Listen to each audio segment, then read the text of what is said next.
I think one of the most memorable calls, or at least one that has stood out to me, was in Champions 2021, in Mm. which Drew defeated Fnatic in quarterfinals, and then you finished your call with "Vamos Latinoamérica, vamos Crew," and I feel like that it's a call that has to be keep continue to repeating because not just as someone who has ties to Latin America, but also as a just a Valorant viewer and someone Mm. who enjoys Valorant.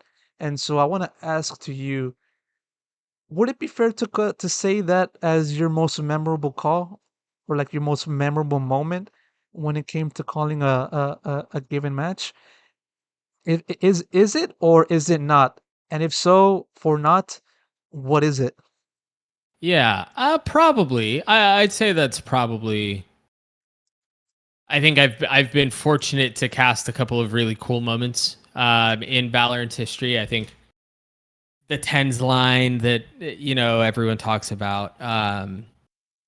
That's another really popular one. I think. Yeah, there have been a couple of. I think it's every now and then when I'm streaming, we'll have this conversation in my chat. They're like, what's your favorite call? And they'll start talking about what their favorite calls are and things like that. um, and again, I think I've been very fortunate to have been able to call some really special, really cool moments um, in Valorant's history. Um, and that one's, I'd be interested to see what people think. I think if that question was asked, I think a lot of people would say that one. That one was pretty cool too because obviously you're crossing languages. It was a very big global moment um, on an international stage. So obviously, everyone was really invested and it was really cool. Um, yeah, I'd say that one's up there for sure. Was it planned?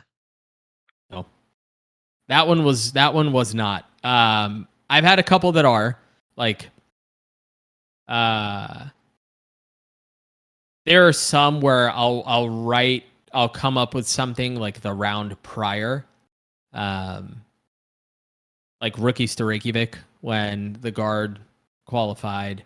That one came up like the round prior, but that one, the crew one, that one was just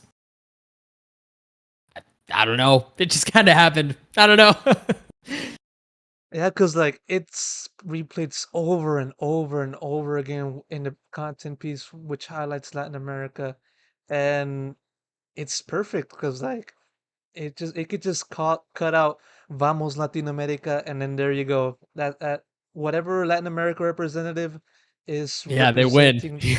Whenever somebody within that region wins, whether it's Crew or Leviathan, I'll be sure to listen to you say that line. And it's astonishing to know that you basically came up with that on the fly. And also and also hearing you say that you plan those type of like preparatory lines during a match. Because like normally I assume that casters prepare those kinds of memorable lines before a match, not during a match. So Yeah, I think again like for example the Leviathan. No, it wasn't that one. The crew, one of the more recent crew matches that I casted, their upper, I don't know. It was a recent match that I casted, where the desk set up this, it's a pretty common trope about David versus Goliath, right?